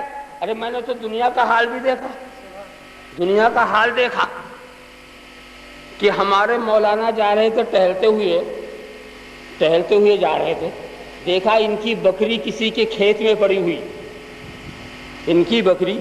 تو کیا یہ کھیت والے کو بلائیں گے، آواز دیں گے کہ کھیت والے ادھر آؤ؟ اس لیے بکری انہی کی ہے، تیزی سے جائیں گے، بکری کو کان پکڑا، باہر لیا، باندھ دیا۔ دیکھا آپ نے وہ بکری انہی کی تھی، بچانے میں بڑی جلدی کی، اس سے پہلے کہ مالک کا عذاب آئے بکری بچ جائے۔ کتنی جلدی کی انہوں نے، مالک دیکھنے میں بھی نہ پاؤ بکری بچ جائے۔ اور یہی مولانا جا رہے تھے، ایک دوسرے کی بکری پڑی ہوئی تھی تو چلا رہے تھے، او مالک دیکھ کس کی بکری پڑی ہوئی ہے، او مالک، او کھیت والے دیکھ کس کی بکری پڑی ہوئی ہے۔ ان کی بکری ہوتی تو چلاتے، ان کی بکری ہوتی تو چلاتے، تو پتہ یہ چلا آزاد ہو کے مت رہو، اپنی لگام خواجہ اجمیری کے حوالے کر دو، اپنی لگام غوث جیلانی کے حوالے کر دو۔ جب ان کے بن جاؤ گے تو آفت کے آنے سے پہلے ہی وہ بچا لیں گے، آفت آسمانی کے آنے سے پہلے ہی بچا لیں گے۔ اور جب ان کے نہیں بنو گے تو پھر بمصیبت آتی ہے، تو ان کی ذمہ داری ہی کیا ہے؟ اللہم صلی علی سیدنا مولانا محمد وعلی سیدنا مولانا محمد کما تحب و ترضی بین تصلی علیہ۔ عجیب یہ انسان کی بھی مزاج ہے، جانوروں کی بات آ گئی تو نصیحت کے طور پر کچھ اور بات بتا دیں۔ دیکھو یہ بیل، اس کے آپ خالق نہیں ہیں، اپنی حیثیت پہلے سمجھ لو۔ یہ آپ کے جو جانور جو آپ کے ماتحت ہیں، اس کے آپ خالق نہیں، مالک نہیں، رازق نہیں، رب نہیں، ایک مالک مجازی کے، مالک حقیقی کی نہیں۔ اس کے بدن کی طاقت آپ کی دی ہوئی نہیں، اس کو غذا آپ نہیں دے رہے۔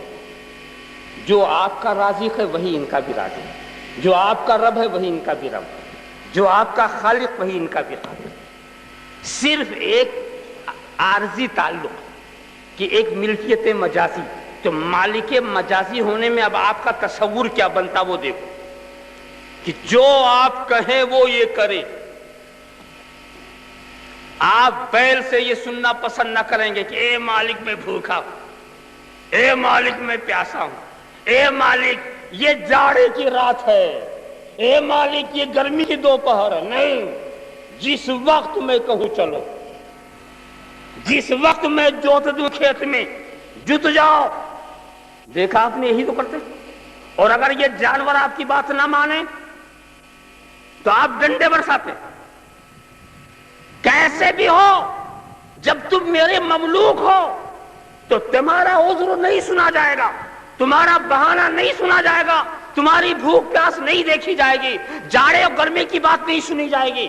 تم جب میرے مملوک ہو، جب میں چاہوں اس وقت تیار ہو۔ یہی ہے نا؟ تو بس یہ تمہارا تصور ہوتا تو بس اب تھوڑی دیر کے لیے سوچو کہ اپنے مملوک سے تم یہ چاہتے ہو کہ وہ تمہاری ہر بات مانتا رہے، تو تمہارا بھی تو کوئی مالک ہے، تمہارا بھی تو کوئی رازق ہے، تمہارا بھی تو کوئی خالق ہے، وہ بھی تو تم سے یہی چاہے گا کہ وہ جو چاہے وہی کرو، وہ بھی تو چاہے گا۔ اپنے نیچے والے کو دیکھتے ہو، اوپر والے کو نہیں دیتے، تو دوڑے چلے آئے، پیر صاحب تعویذ دے دیجئے، تعویذ دے دیجئے۔ کیوں؟ بیٹا کہنا نہیں مانتا، پیسہ کماتا نہیں دیتا، بیٹا ہمارا بھاگ گیا۔ ارے بھی کیوں کہنا مانے تیرا بیٹا، تیرا کہنا کیوں مانے؟ کیا تو اس کا خالق ہے؟ کیا تو اس کا مالک ہے؟ کیا تو اس کا رازق ہے؟ کیوں مانے؟ نہیں، بیٹا ہے، ایک رشتہ ہو گیا، خون کا رشتہ، وہ بھی فنا ہونے والا رشتہ۔ تو جب تو اپنے بیٹے کی نافرمانی سے اتنا مضطرب ہوتا ہے، اتنے غصے اور جلال میں ہے، تو تیرا بھی تو کوئی مالک ہے، تو اس کی نافرمانی کیوں کرتا ہے؟ تو اس کی فرما برداری کیوں نہیں کرتا؟ اپنے خدا کی فرما برداری کرو، بیٹے بھی فرما بردار ہوں گے، دنیا کا ہر ذرہ فرما بردار ہوگا۔ پہلے اپنے خدا کے نافرمان ہو کر کے بیٹے کی نافرمانی کا تعویذ لینے آیا، اپنے خدا کی بغاوت کر کے بیٹے کی بغاوت کی شکایت کرنے آیا۔ ذرا سا آپ خیال کرو، سوچنے کی بات ہے۔ یہ چھوٹی چھوٹی مثالیں ہیں، اس سے بڑی بڑی حقیقتیں سمجھ سکتے ہیں۔ وما خلقت الجن والانس الا لیعبدون، ہم نے تم کو صرف اپنی عبادت کے لیے پیدا کیا گیا ہے۔ کوئی بہانہ نہیں دیکھا جائے گا، کوئی عذر نہیں دیکھا جائے گا، چاہے جاڑے کا موسم ہو، چاہے رات کا موسم ہو، چاہے دن کا موسم ہو، بہرحال تمہیں ہر وقت اپنی زندگی کو قانون الہی کی روشنی ہی میں گزارنا ہوگا۔ یاد رکھو کہ محمد سے وفا تو نے تو ہم تیرے ہیں، یہ جہاں چیز ہے کیا لوح و قلم تیرے ہیں۔ محمد کی محبت دین حق کی شرط اول ہے، اسی میں ہے اگر خامی تو سب کچھ نامکمل ہے۔ محمد کی غلامی ہے سند آزاد ہونے کی، خدا کے دامن توحید میں آباد ہونے کی۔ وآخر دعوانا ان الحمدللہ رب العالمین۔ اب کھڑے ہو جائیں بارگاہ رسالت میں، والصلاۃ والسلام کا نذران عقیدت پیش فرمائیں۔